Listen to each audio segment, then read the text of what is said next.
Aquí. Gracias, hermano.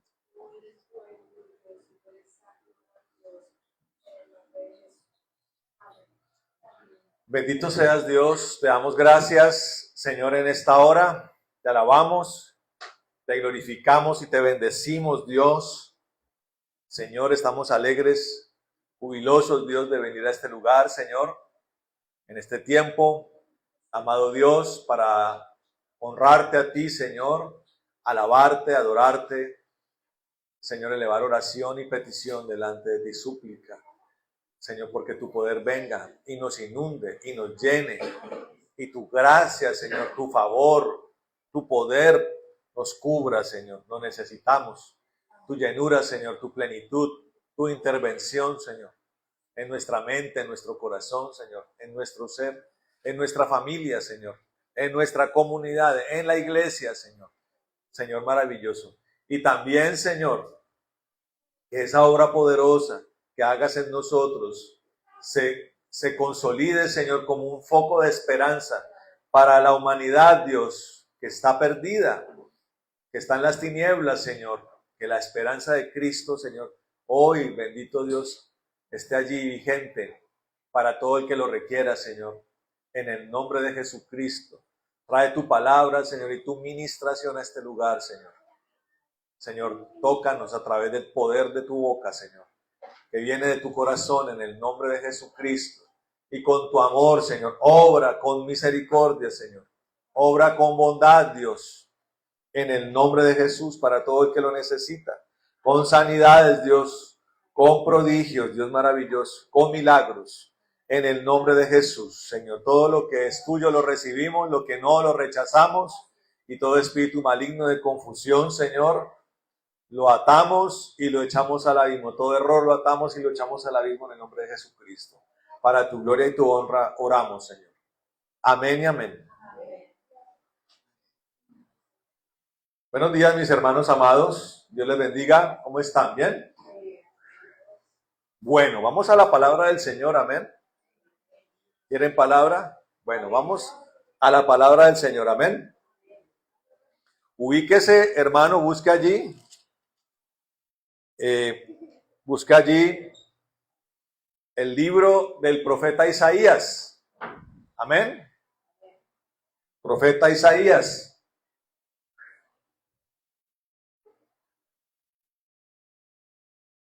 Capítulo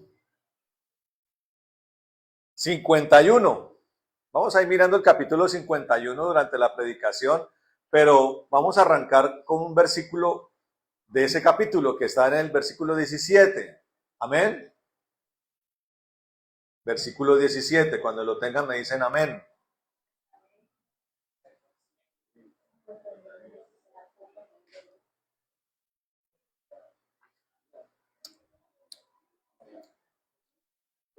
Bueno, vamos a leerlo en el nombre del Padre, del Hijo y del Espíritu Santo. Dice, despierta, despierta, levántate, oh Jerusalén, que bebiste de la mano del Señor el cáliz de su ira. Porque el cáliz del aturdimiento bebiste hasta los sedimentos. Amén. La predicación de hoy la vamos a llamar el cáliz que dejamos de beber, amén. Dígale a que está al lado, el cáliz que dejamos de beber, amén. Lo primero que tenemos que preguntarnos, hermano, ¿qué es un cáliz? ¿Qué será un cáliz? Una copa, perfecto. Una copa especial, ¿no? Un cáliz es una copa especial para beber un vino especial. Cuando un rey tiene una cena, una comida, un banquete, el copero, porque los reyes tienen sus coperos, ¿no?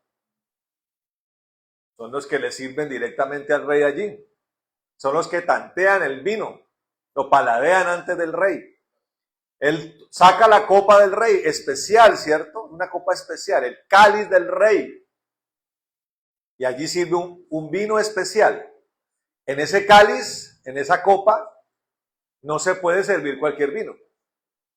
Amén. Como en su casa, ¿no? Las copas de cristal o las copas de plata, los tesoros de su casa no se sacan en cualquier momento, ¿cierto?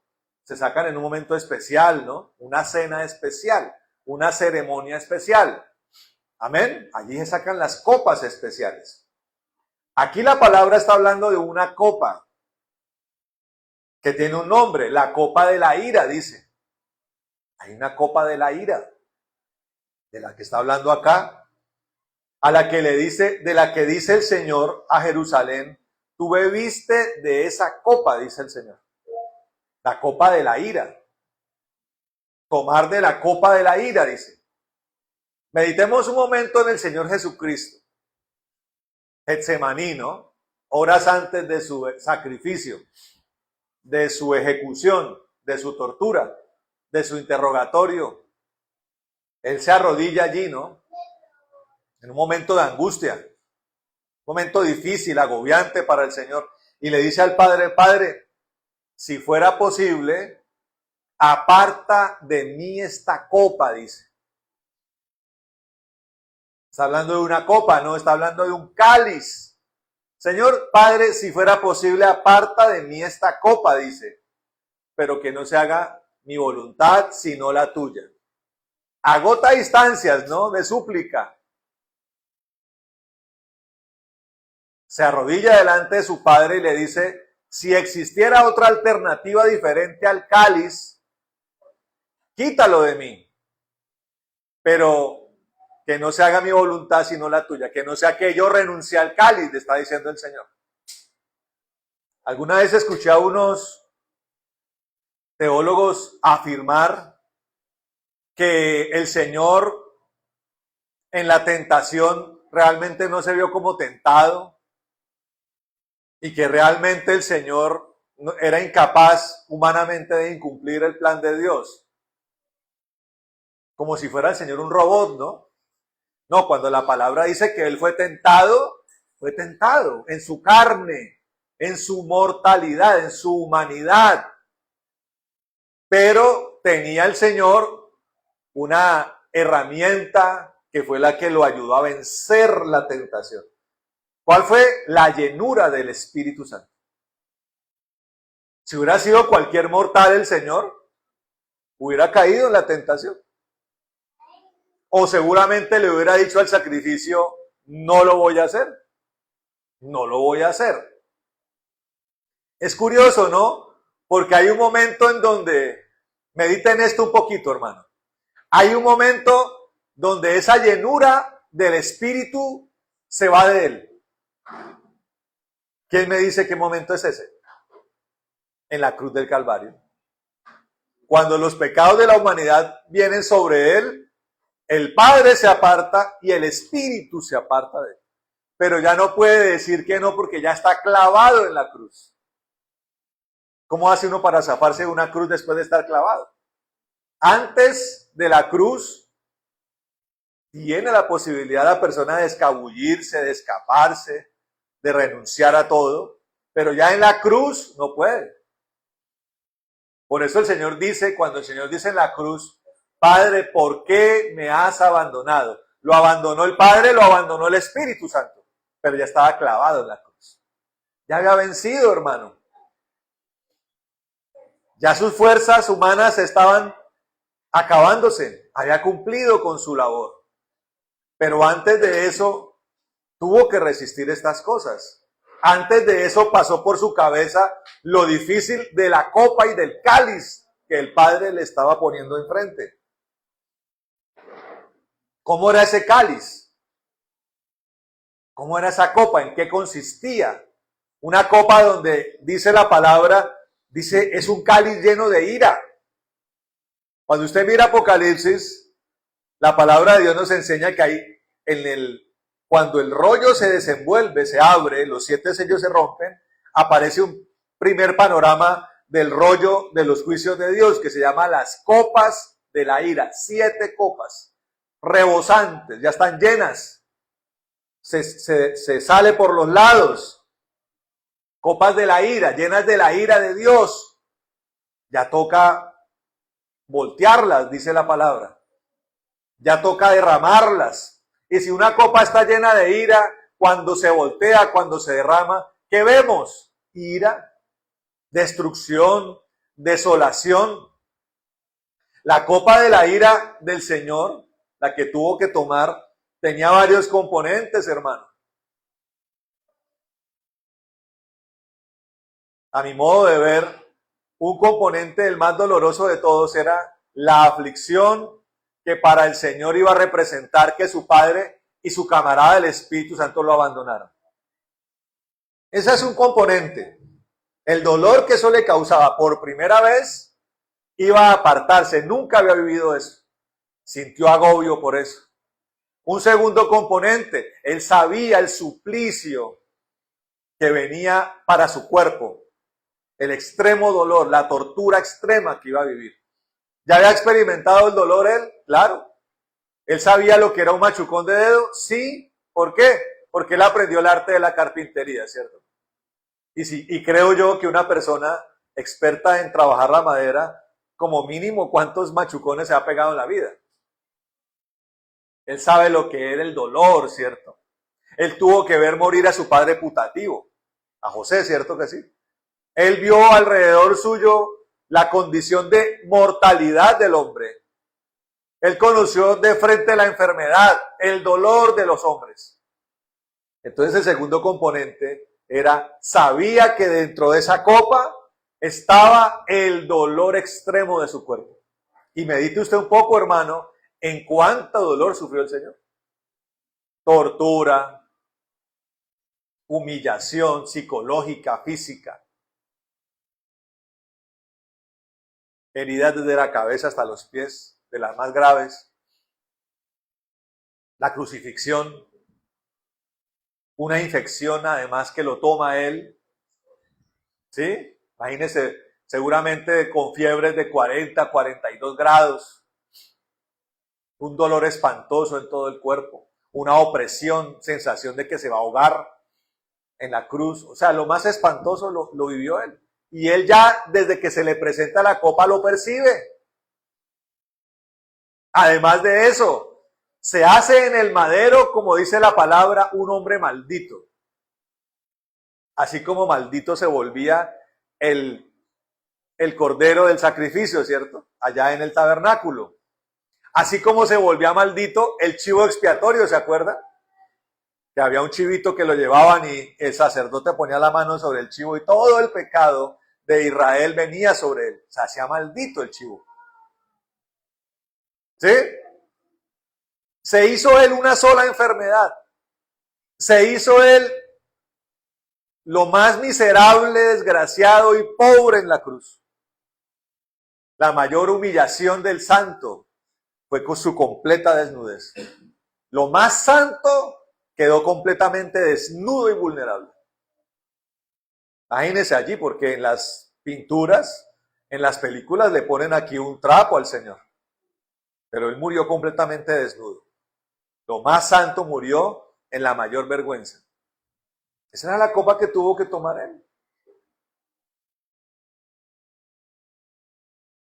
Y aquí en la palabra, hermano, el Señor está diciendo, está hablando de una Jerusalén que bebió de la mano del Señor la copa de la ira, el cáliz de la ira. ¿Dónde comienza el hombre a tomar este cáliz? Lleno de un vino raro, un vino con sedimento, ¿no? Porque ahí dice allá, ¿no? Se toma hasta los sedimentos. O sea, es un vino malo. Vino pésimo. Sucio. El buen vino es un vino limpio, ¿sí? Un líquido limpio. Un líquido de lujo. El mal vino tiene sedimento. ¿Dónde comienza el hombre a tomarse este vino, hermano? En el jardín del Edén. Una de las analogías que más utiliza, o la analogía por excelencia que utiliza la palabra de Dios respecto a la relación del hombre con Dios, ¿cuál es? El matrimonio. El matrimonio, ¿cierto? O sea, dice, la relación de la iglesia en este punto, nosotros, con Dios, es similar al matrimonio, o al buen matrimonio. Por eso la poesía bíblica nos lleva a explorar, por ejemplo, el Cantar de los Cantares. Una relación amorosa plena en todos los aspectos. Plena, como una pareja plena en todos los aspectos psicológicos, sociales, familiares, financieros, de salubridad, de intimidad, todo pleno. Un matrimonio a todo dar, amén, como debe ser. Y el Señor en Edén coloca un matrimonio de esas características. Un Adán que fue creado bueno, como dice la palabra, que todo lo que Dios creó en ese punto, Dios lo observó y dijo, es bueno en gran manera. Adán comienza a hacer sus funciones en Edén, un lugar que el Señor preparó, en las cuencas de 4 poderosos ríos, en lo que hoy es Irak, en lo que alguna vez fue Mesopotamia, alguna vez fue Caldea. Allí 4 ríos bañaban un lugar esplendoroso. Amén. Y allí fue puesto Adán con una función maravillosa. Póngale nombre a mi creación. Usted póngale el nombre a mi creación. Y él comienza a trabajar para el Señor con unas características de inmortalidad, ¿no? Que Dios le había asignado a Adán. Y en su momento, hermano, cuando estaba en el punto, Dios dijo, es el momento de que tenga su ayuda idónea. El trabajo se aumentó, ya la madurez para ese punto la tiene Adán, vamos a darle una esposa, amén. Y de su costilla, dice la palabra, él saca una mujer. Dios los casa y comienzan a andar juntos. Pero en cierto punto del Génesis, la palabra nos muestra una fractura en el matrimonio. Un peligro de divorcio, que es el peligro que suele tener los matrimonios terrenales. Cuando el amor se agota, cuando las diferencias son irreconciliables, cuando los cismas son irrecuperables y la fractura se incrementa, la herida se abre más, vienen los divorcios, hermano. El matrimonio de Adán y Eva se vio herido, hermano. Se vio lacerado. Y ellos, en vez de ir a Dios para recuperar lo que habían perdido, cayeron en las garras del enemigo, hermano. Ya usted lo conoce la historia. Se aparece el enemigo, el enemigo no se apareció en la plenitud del matrimonio. El enemigo se aparece cuando el matrimonio está tan valiente. Cuando Eva está en un lugar de Edén y Adán está al otro lugar. Hay diferencias marcadas entre los dos, que se notan mucho, yo ya lo expliqué, en la forma en la que Eva le expone a la serpiente la situación. Y nota uno allí que ella tiene una instrucción diluida, hermano. Porque Eva le dice a la serpiente de ese árbol, que fue el mandamiento que el Señor le coloca a Adán, que ese árbol no se puede comer el fruto. Pero Eva le dice a la serpiente, no se puede comer ni tocar. Y eso lo aprovecha, ese desconocimiento, esa división la aprovecha la serpiente para traer una fractura, para traer un divorcio. Y para traer la caída del hombre. Y con la caída del hombre viene por justicia el cáliz de la ira de Dios. Vino maldición sobre Adán. Vino maldición sobre Eva. Mortalidad, piensen esto, mortalidad, enfermedad. Le dijo al hombre que tenía que ganarse su pan con el fruto, con sacrificio, con el fruto de su trabajo. Un trabajo extremo. Y le dijo a Eva que iba a parir a los hijos con dolor. No solamente un dolor físico, que es el que la mujer experimenta fisiológicamente, ¿no? Contracciones, dolores de parto, el parto mismo, desgarro, sino lo que significa en medio de este mundo criar un hijo. Lo doloroso, lo difícil, hermano, que es levantar prole en este mundo. Que yo decía en algún momento cómo sufrimos los hijos, ¿cierto? Cómo los padres sufren a los hijos. Y además de eso, esa característica de maldad se empieza a incubar en la familia que Dios había creado. Y esa división entre Adán y Eva se transmite, y toda esa maldición se transmite a sus hijos. Al punto de que uno de ellos mata al otro, por envidia y por maldad.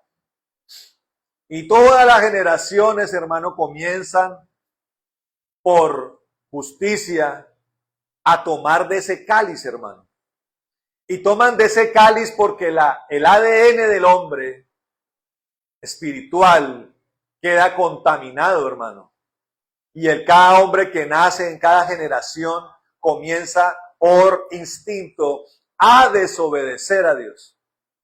Y cuando se desobedece a Dios, cuando alguien se constituye en enemigo de Dios, la recompensa, la retribución es que le toca tomar el cáliz de la ira de Dios.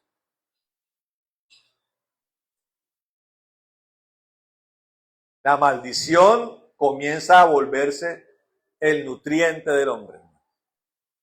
¿Cómo le toca al hombre? ¿Cómo se vuelve el hombre en la tierra? Sin Dios, enemigo de Dios. Desde pequeñitos aprenden a pecar los niños. Aprenden a mentir, aprenden la perversión, aprenden la maldad, aprenden la violencia. Desde pequeños, hermano.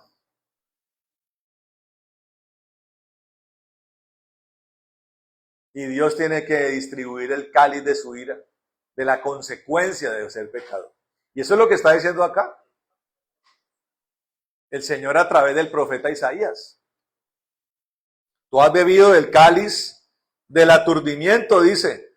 Bebiste hasta los sedimentos. O sea, le ha tocado al hombre tomarse todo el cáliz de la ira de Dios. Pero algo ocurrió, hermano.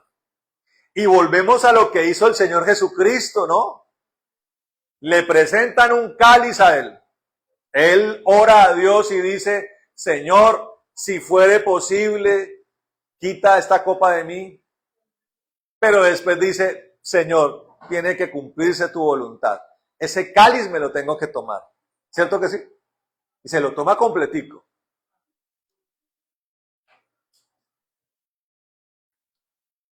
Y se lo toma el Señor hasta los sedimentos. Hasta el fondo de la copa le toca tomársela.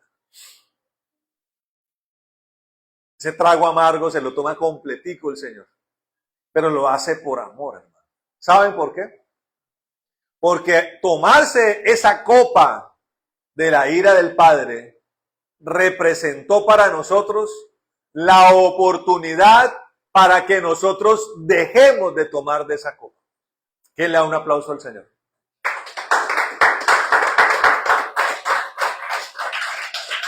El Señor dice, mi hijo se tomó toda la copa, ahora todo el que crea en él, le quitaré la copa para que no la siga bebiendo, dice el Señor.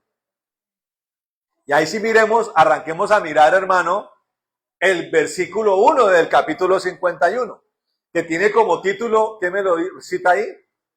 Un título precioso tiene allí.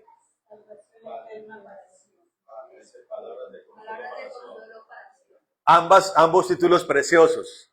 Salvación eterna para Sión, ¿cierto? Palabras de consuelo para Sión. ¿Quién es Sión? Nosotros somos Sión. Su pueblo. Hay un consuelo.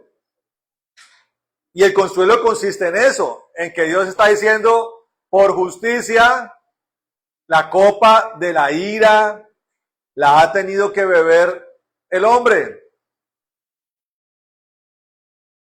Pero voy a dar la oportunidad para que dejen de tomarla. Miren lo que dice el versículo 1, dice, oídme los que seguís la justicia, diga amén. Los que buscáis al Señor, mirad a la piedra de donde fuisteis cortados y al hueco de la cantera de donde fuisteis arrancados. Paremos y meditemos un poquito en esto. ¿Qué quiere decir esto? Yo la otra vez le decía a usted, le explicaba a usted, hermano, la palabra de Dios dice que usted tiene que construir la casa, ¿cómo? Sobre la roca. Resulta que cuando usted estudia el idioma original, lo que quiere decir el Señor es que su casa será construida de la misma roca. No sé si me está entendiendo. El Señor va a tomar una roca y para hacer su casa, de un ángulo de esa roca, hará su casa. O sea, su casa estará por naturaleza y desde el mismo comienzo estará unida a la roca. Porque hablábamos de echar pica para construir nuestra casa sobre la roca. No, de la misma roca el Señor hará su casa. ¿Quién dice amén? Yo tomaré una parte de mi roca y haré su casa. Y aquí lo confirma el profeta Isaías. Dice, mirad a la piedra de donde fuisteis cortados y al hueco de la cantera de donde fuisteis arrancados. Mirad a Abraham vuestro padre y a Sara que os dio a luz, porque cuando no era más que uno solo lo llamé y lo bendije y lo multipliqué. Mire esto, hermoso, lo hizo Dios con Abraham, ¿cierto? Toma un hombre de Ur de los Caldeos, un hombre idólatra, un hombre pecador,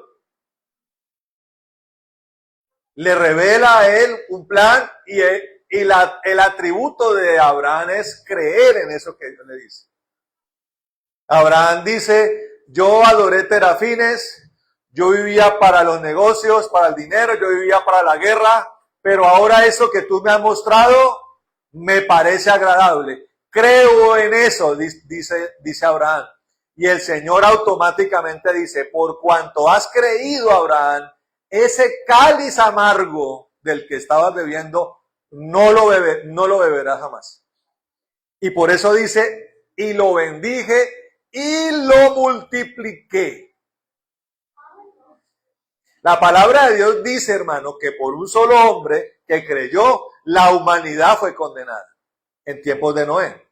Pero también dice que por Jesús, por un hombre que murió sin pecado, la humanidad ahora recibe redención. En el caso de Abraham, por un hombre que creyó, el cáliz le fue quitado y fue bendecido, amén. Y por causa de eso, un camino se ha abierto.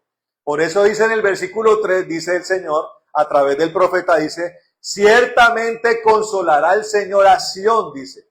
Consolará todas sus... Mire que hace parte del... ¿Cuál es la enfermedad de esta generación? Se llama la soledad. Por eso hay una crisis de salubridad mental. porque parte de ese trago amargo de la copa se llama la soledad. No quieren tener hijos, no se quieren casar, quieren vivir en un apartamento de 20 metros cuadrados con 5 perros y 6 gatos y quieren vivir solos, dice. La gente dice que eso los hace feliz. Yo digo mentiras, hermano.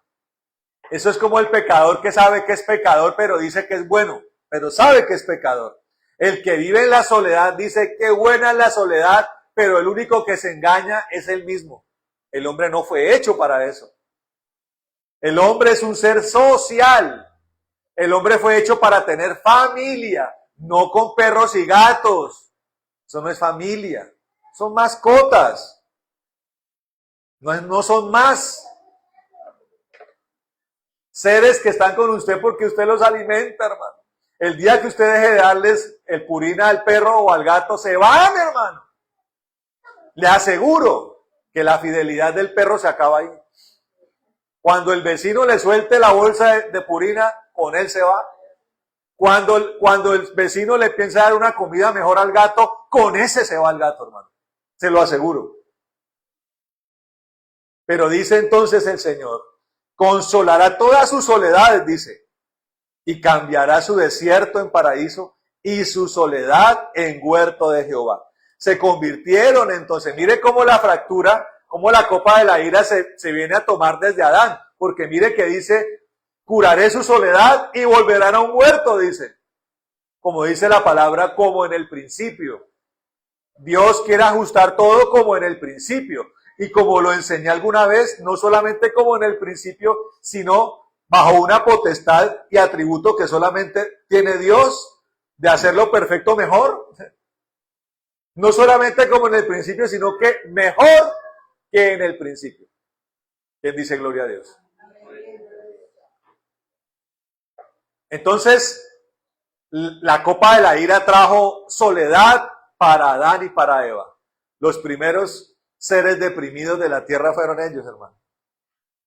Por allá, comiendo cardos el pobre Adán.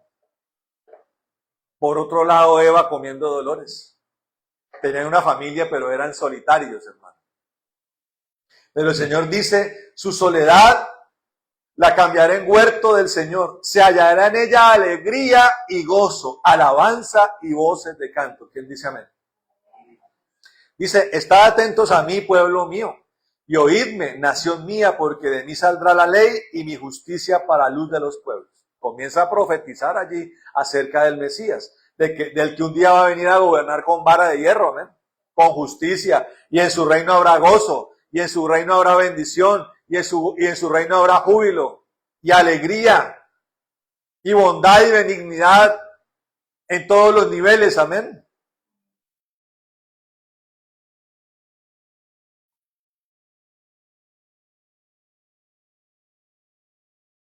Mire el versículo 7, hermano. Miremoslo un momento, dice.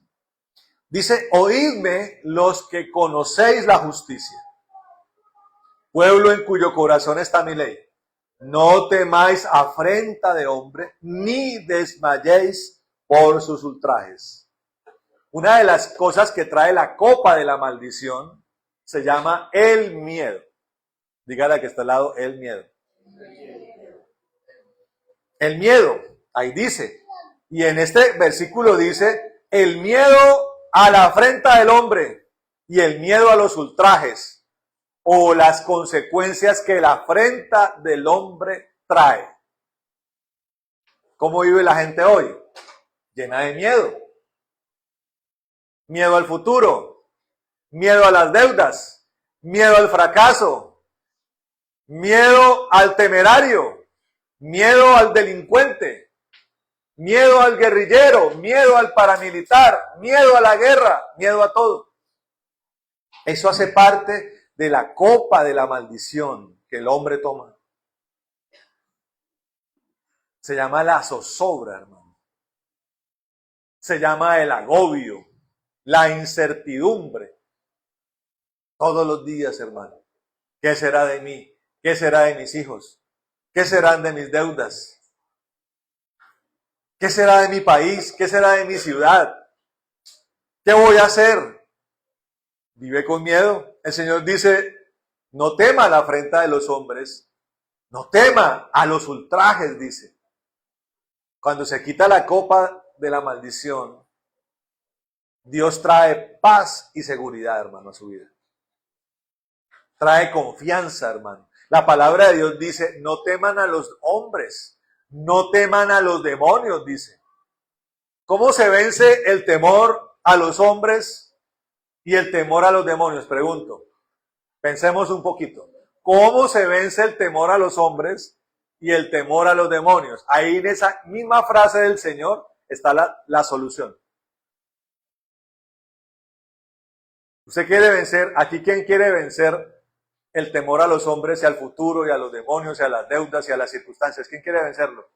La solución está en, ¿sabe qué? Témale a Dios. Témale a Dios. Si quiere temerle a alguien, témale a Dios. Porque el mismo Señor dice que ese sí echa el cuerpo y el alma en un lago de fuego, dice la palabra. El Señor dice, mire cómo es esta matemática, ¿no? Una lógica que el Señor utiliza. Dice, le tiene miedo a los demonios, le tiene miedo a los hombres que lo máximo que pueden hacer es matar el cuerpo. Ah, es que llevo 2 años atrasado en las cuotas de la casa. ¿Qué es lo máximo que puede hacer el banco? Quitar la casa. ¿Y ese es el fin?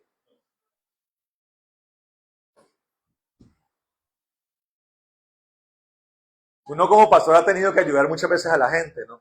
Pastor, estoy llena de deudas. ¿Qué hago, pastor? Bueno, miremos, hermana. ¿Qué deudas tiene?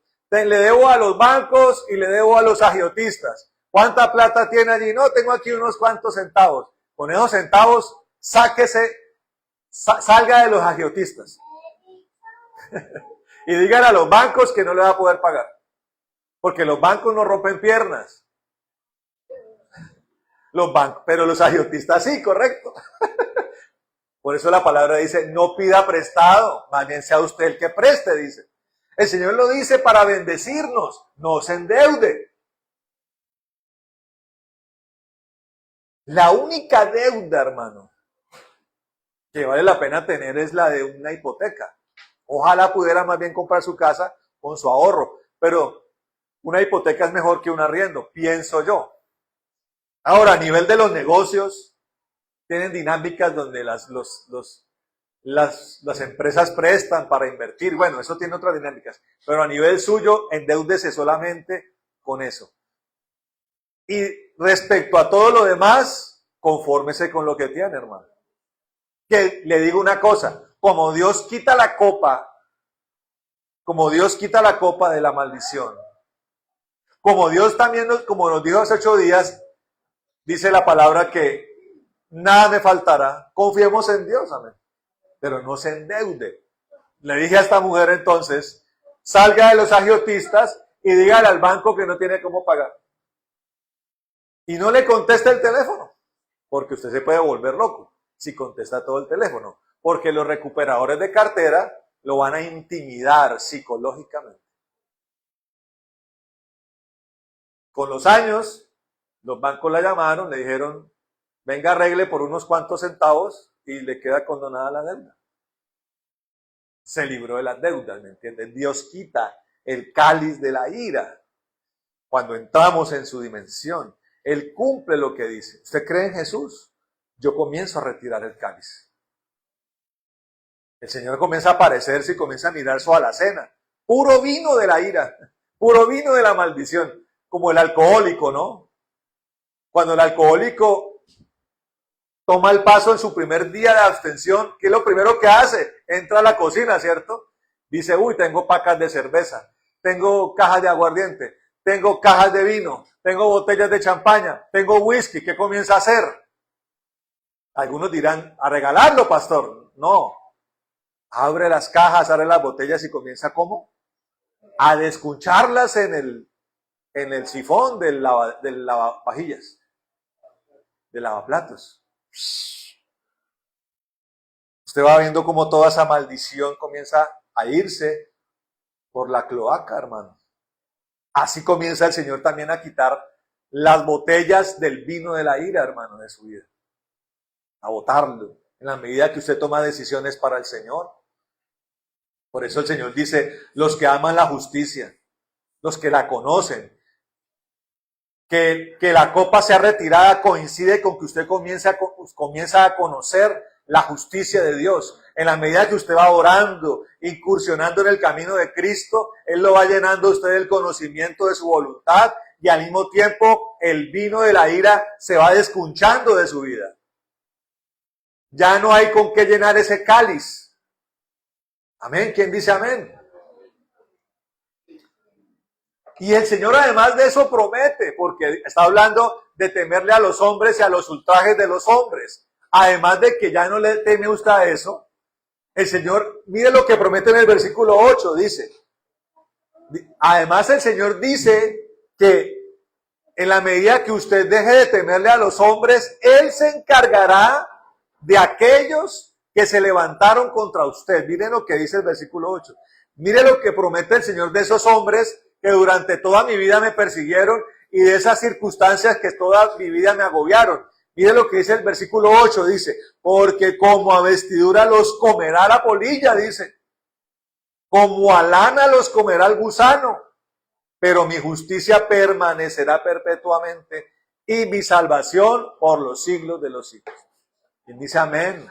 Comienzo a llenarme de bendición, amén. Y en la medida en que el hombre reacciona, allí el profeta intercede. Mire lo que dice el profeta. Versículo 9, le dice el profeta al Señor, Señor, despiértate, despiértate, vístete de poder. O sea, el profeta está viendo la decisión que está tomando el que antes tomaba la copa de la ira. Y el profeta intercede y dice, vístete de poder, oh brazo del Señor. Despiértate como en el tiempo antiguo, en los siglos pasados, dice, no eres tú el que cortó a Rahab y el que hirió al dragón. En la medida en que usted viene tomando esa decisión, en la medida en que la ira se va retirando, en que el vino de la ira se va escuchando, el profeta dice, Señor, incrementa tu poder, que tu mano de bendición se vea aún más, que tu poder comience a bendecir a estos que antes eran malditos. Tú, le dice, un hombre que conoce al Señor, que lo conoce muy bien, le dice, Señor, tú no eres el que cortó a Rahab. Rahab era un ser maligno del que hablan los salmos. Él lo destruyó, dice. Dice, y no eres tú el que hirió al dragón, dice. También se menciona en el libro de Job, dos seres. Uno era como un dragón, otro era como una especie de rinoceronte terrible. Dice, no fuiste tú el que los hirió, le dice. No eres tú poderoso para responder a esta determinación que ha tomado el hombre. No eres tú el poderoso para ahora traer consuelo a los que antes tenían aflicción. Y le dice en el versículo 10, no eres tú el que secó el mar, las aguas del gran abismo, el que transformó en camino las profundidades del mar para que pasaran los redimidos. Está recordándole al Señor, ¿no fuiste tú el que abrió el mar rojo para que millones de personas pasaran en seco? ¿No fuiste tú? Le dice el profeta. Es una forma como de intercesión, pero también como de adoración. Y el poder del Señor comienza a reverberar más mientras el profeta dice esto. Y viene la respuesta del Señor, porque lo está viendo el profeta. El profeta está teniendo una revelación allí. Dice, versículo 11, dice, ciertamente volverán los redimidos del Señor. Oiga esto, hermano. Las consecuencias de que la copa de la ira ha sido quitada. Volverán a Sion cantando. ¿Quién dice amén? Y gozo perpetuo habrá sobre sus cabezas. Tendrán gozo y alegría, dice. Y el dolor y el gemido huirán. Oiga esto. ¿Quién dice amén? ¿Quién le da un aplauso al Señor, hermano? Mire la promesa del Señor. Yo le hago una pregunta, hermano. Porque decimos, claro, la palabra de Dios dice que en los postreros días la maldad de los hombres se incrementará.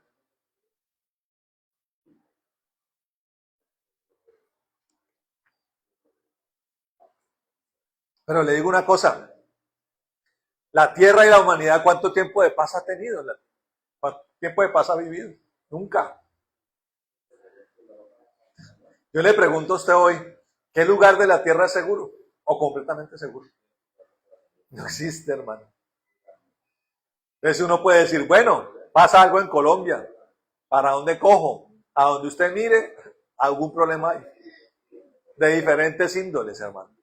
Entonces el Señor sabe que el mundo es un mar de maldad, donde usted quiera que mire. Un mar de maldad.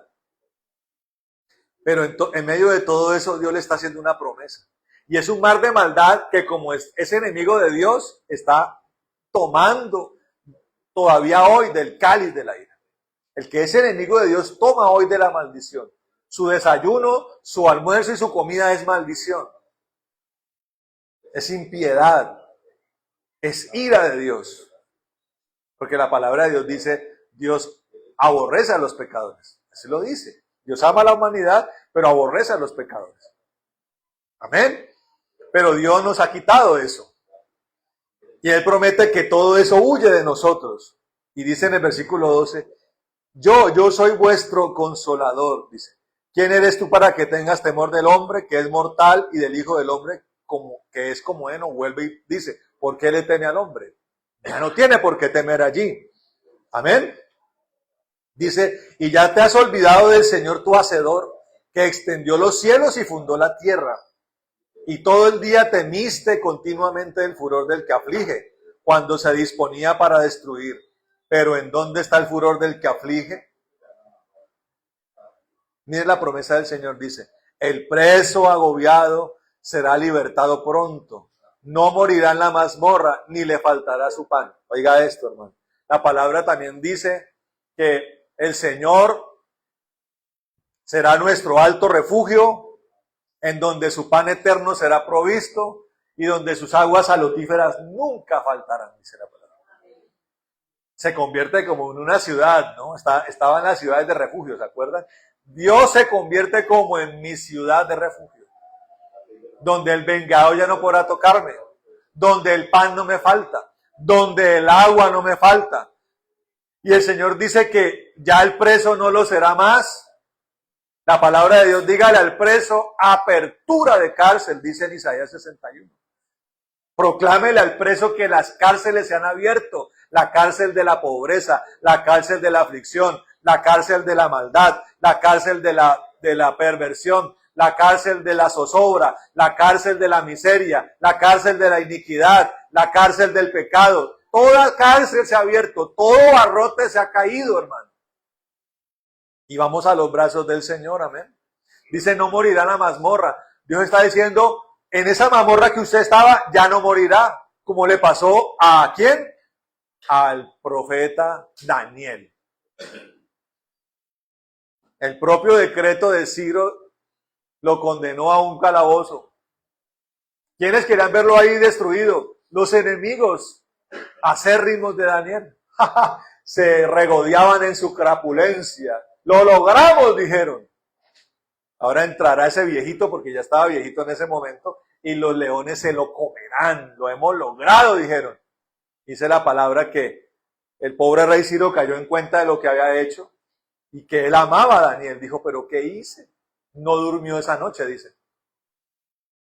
Daniel entró con la confianza del que entiende la palabra que Isaías también dice. No moriré en la mazmorra. Dígale que está al lado.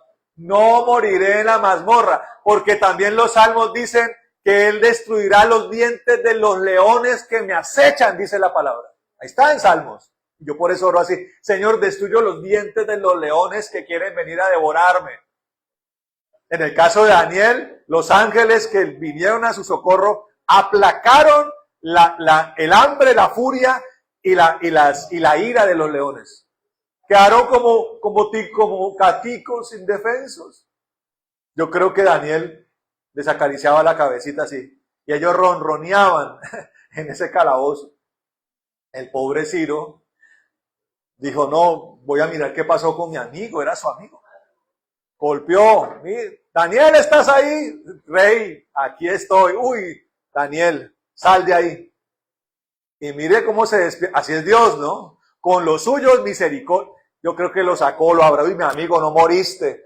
Llévense aquí a Daniel, denle un buen desayuno, una buena cama, ya mismo. Así es Dios, ¿no?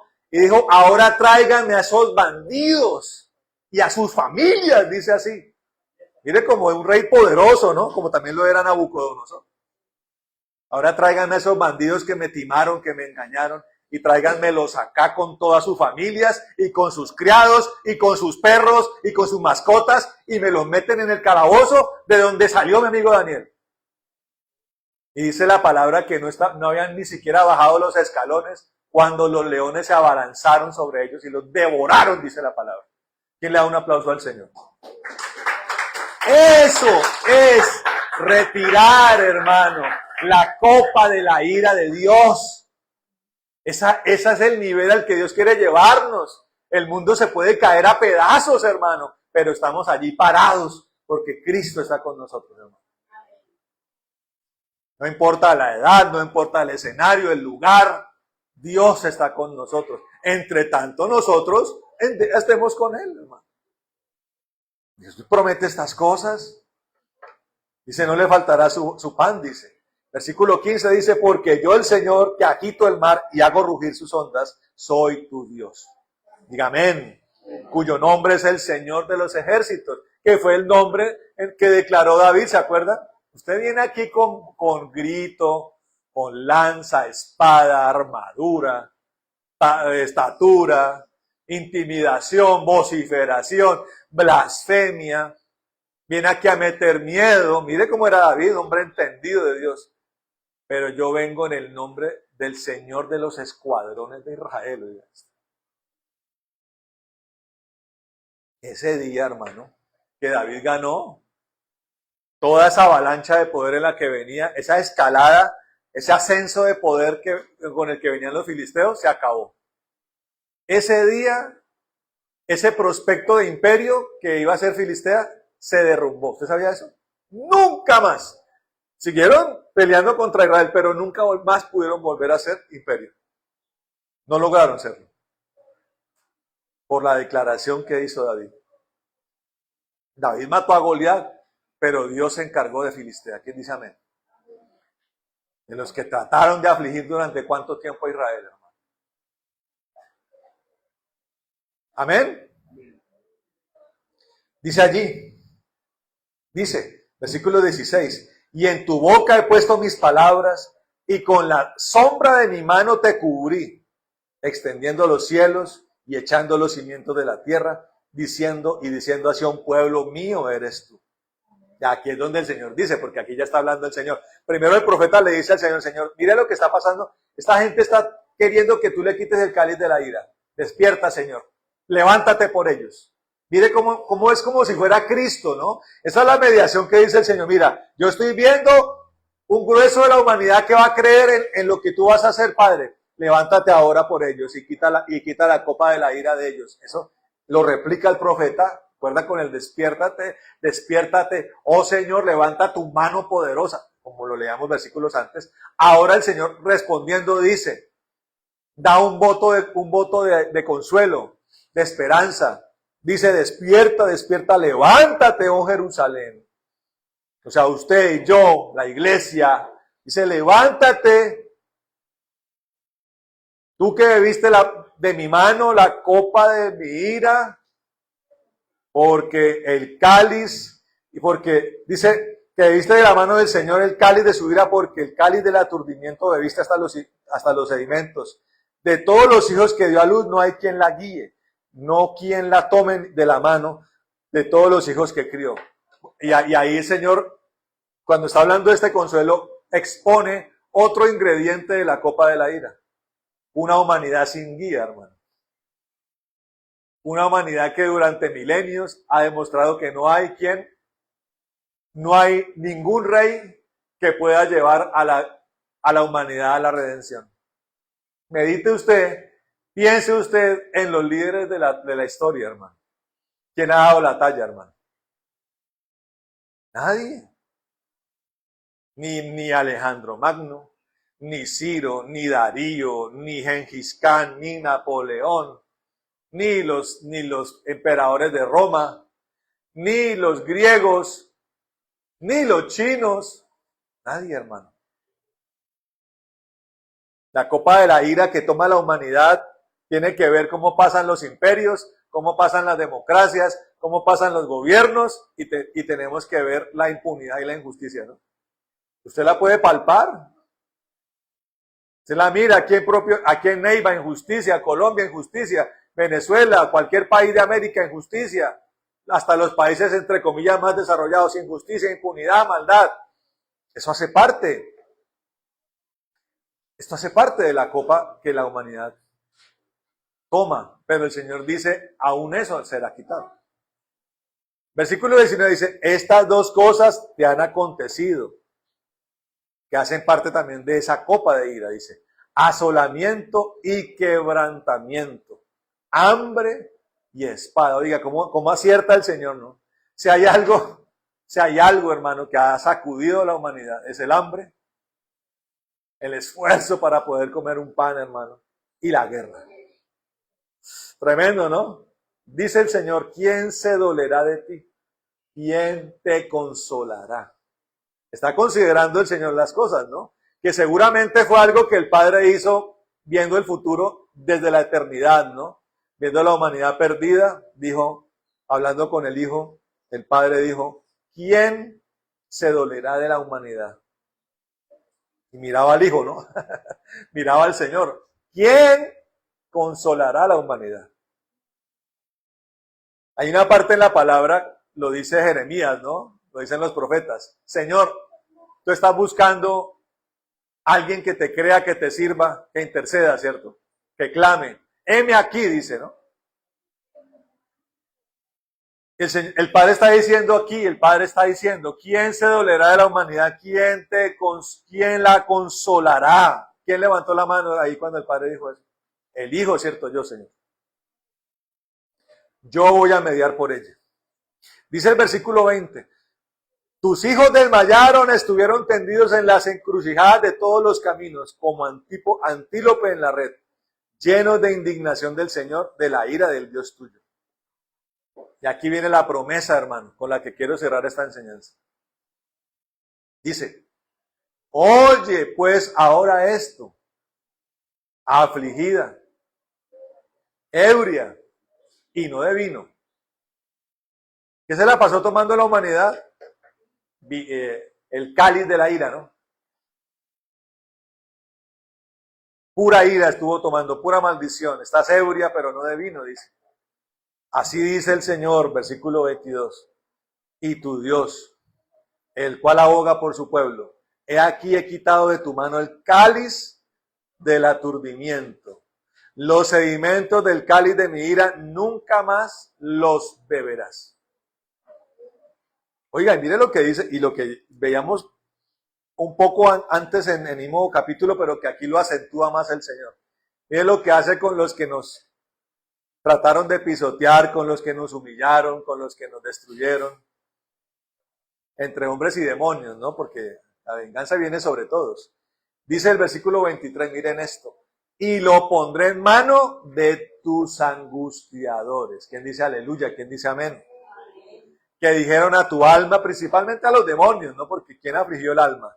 Que dijeron a tu alma, inclínate y pasaremos por encima de ti. Y tú pusiste tu cuerpo como tierra y como camino para que pasara. Y terminamos aquí en el versículo 1 del 52. Ahí paramos, dice. Despierta, despierta, vístete de poder, oh Sión. Ponga ahí su nombre, ¿no? Despierta, despierta, vístete de poder, oh Mauricio. Vístete de ropa hermosa, oh Jerusalén. Ciudad santa, porque nunca más vendrá a ti incircunciso ni inmundo. ¿Quién dice amén, hermano? ¿Quién le puede dar un buen aplauso al Señor allí, hermano? Aplauso fuerte.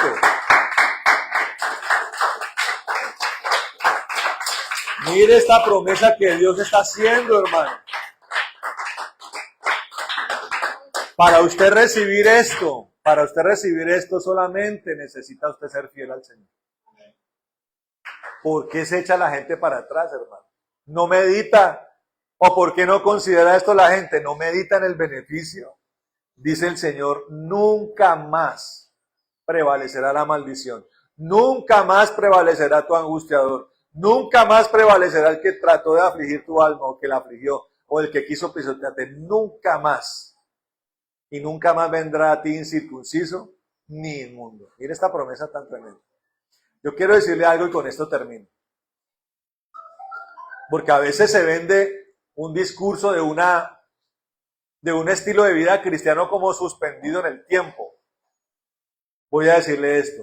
Hay algunos predicadores que dicen que la vida de cristiano es permanentemente sufriente o permanentemente escasa. Porque claro, porque usted mira, ¿no? Hay persecuciones, hay tribulaciones, hay pruebas, ¿cierto? Hay momentos difíciles, claro que sí, pero no duran por siempre, hermano. De cada uno de ellos nos librará el Señor. A mí me preocupa, por decirlo así, cuando hablo a veces con algunos pastores, sobre todo pastores, que como pasaron por momentos muy duros, creen que es algo que quedó así indefinidamente en el tiempo. Estamos hechos para sufrir. Digo, no, estamos hechos para ser probados, pero estamos hechos también para ver la mano del Señor. Claro, por eso el apóstol dice, yo he aprendido a vivir en la escasez, pero también dice, pero he aprendido a vivir también en la abundancia. ¿Qué está diciendo allí? Claro, el apóstol Pablo dice en algún momento que él tuvo enfermedad, ¿cierto? Pero también la palabra dice que el Señor viene y te sana. La palabra también dice que vienen los perseguidores, vienen a perseguirte, ¿cierto? Pero también la palabra de Dios dice, pero aunque un ejército acampe contra ti, mi corazón no temerá. A Jerusalén la asedió Senaquerib, ¿cierto? ¿Y trajo miedo? Sí. Pero también vino la mano del Señor para destruir a los enemigos. ¿Pruebas vienen, hermano? Claro que sí. ¿Pruebas financieras vienen? Sí, pero la mano del Señor viene y me salva y me rescata. Porque ningún estado atribulante es para siempre. Ni siquiera la cruz de Cristo fue para siempre, hermano. Él sufrió y murió allí en la cruz, pero después fue resucitado entre los muertos, hermano. Quedó con las marcas, pero ya no había dolor. Tomás metió la mano aquí en el costado de su costilla, le dijo, toca, mira que hay una herida allí, pero ya no era una herida que dolía. El dolor desapareció. ¿Quién dice amén? Si hubo paso por la cruz, quedó la marca, pero el dolor desapareció. Eso es lo que dice el Señor. Y en eso es lo que tenemos que vivir. No se acostumbre a la enfermedad, hermano. Olvídese. Vamos a orar hasta que usted se sane. ¿Que hay un propósito? Muchas veces sí, pero Dios me va a sanar. ¿Que hay prueba financiera? Bueno, va a venir porque Dios tal vez quiere que entendamos que Él es el que nos provee. Tal vez lo que el Señor quiere es que nuestro corazón se purifique. Pero un día vendrá el Señor y me levantará, hermano. Mire la vida de José. Los hermanos lo vendieron. Lo acusaron falsamente, pasó por la cárcel, pero nunca el Señor se olvidó de él. Amén. Mire Job, qué prueba tan tremenda, ¿no? Pero nunca el Señor lo abandonó. Y por su fidelidad Dios después lo recompensó. Así es Dios. No se quede en el llano. Que vino la prueba del momento difícil. Diga, Señor va a venir por mí. Usted sea fiel y el Señor va a venir por usted. Que la enfermedad, Dios lo va a venir a sanar. Amén. No nos acostumbremos a eso. Dios va a venir por mi rescate. Porque así lo ha dicho el Señor en su palabra. Porque el cáliz del aturdimiento nos fue quitado, hermano, para ahora recibir la bendición que viene eterna por Cristo. Póngase de pie, dale un aplauso al Señor fuerte, hermano. Vamos a orar. Amén, vamos a orar.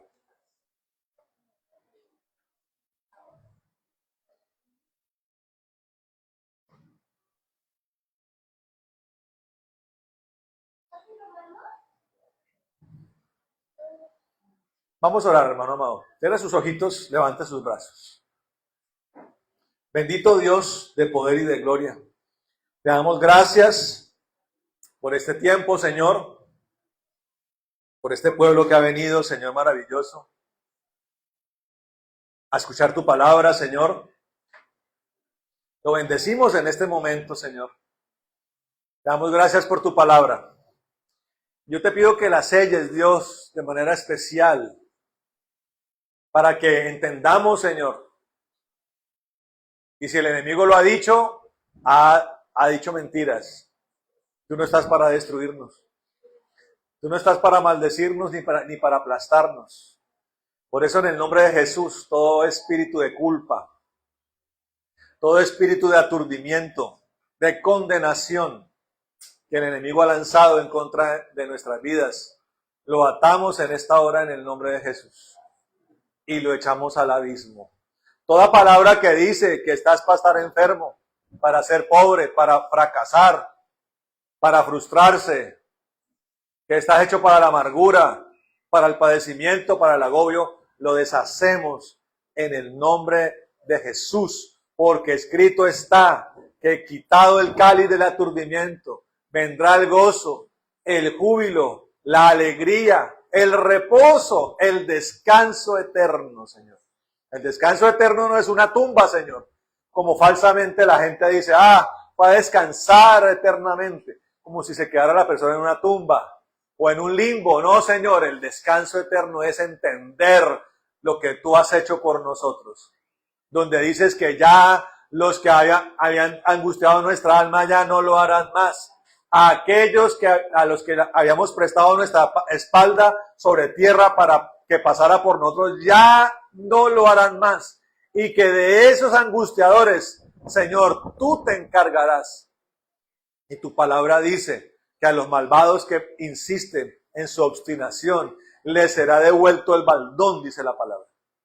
Señor, tu palabra también dice que un día aderezarás mesa delante de nuestros enemigos y en presencia de nuestros angustiadores. Hoy destruimos en el nombre de Jesús todas estas palabras falsas del diablo, de condenación, todas estas palabras de derrota, de amenaza, de intimidación, de destrucción, perecederas. Las destruimos y todo espíritu maligno detrás de esto lo atamos y lo echamos al abismo, porque tu salvación ha venido, tu libertad ha venido. Declaramos en el nombre de Jesús, en esa mazmorra no moriremos. Diga allí, en ninguna mazmorra moriré. Escrito está, no moriré, sino que viviré para contar las maravillas de mi Dios. Dígalo allí, en el nombre de Jesús. Ahora pido, Señor glorioso, que desates una porción especial en este lugar sobre cada hermano, para que esto quede acogido en el corazón y en el espíritu, para que su espíritu se potencie y para que siempre, Señor, como una armadura de fuego, Señor, cuando vengan los argumentos del enemigo o de las circunstancias, quede completamente destruido todo dardo del enemigo en el nombre de Jesús. Hermano, ¿quiere recibir esto de parte del Señor? Venga aquí adelante. Vamos a orar por usted. Padre bendito, en el nombre de Jesús, toca a cada hermano en este lugar. Ahora mismo, Señor. Desata un poder en este lugar. En el nombre de Jesús. Y llena, Señor, a mis hermanos de toda plenitud, Dios. En el nombre de Jesús. Ahora mismo, Dios. De toda convicción. De toda determinación, Señor. Ahora mismo. En el nombre de Jesucristo, Señor. Glorifícate. Toda consagración, Dios, para lo que es bueno y benigno. Desátalo en el nombre poderoso de Jesucristo, Dios. Gracias, Dios. Y toda sanidad también, el que tiene que ser sanado, ahora mismo tócalo con tu poder, Dios. Ahora mismo, Rey de la Gloria.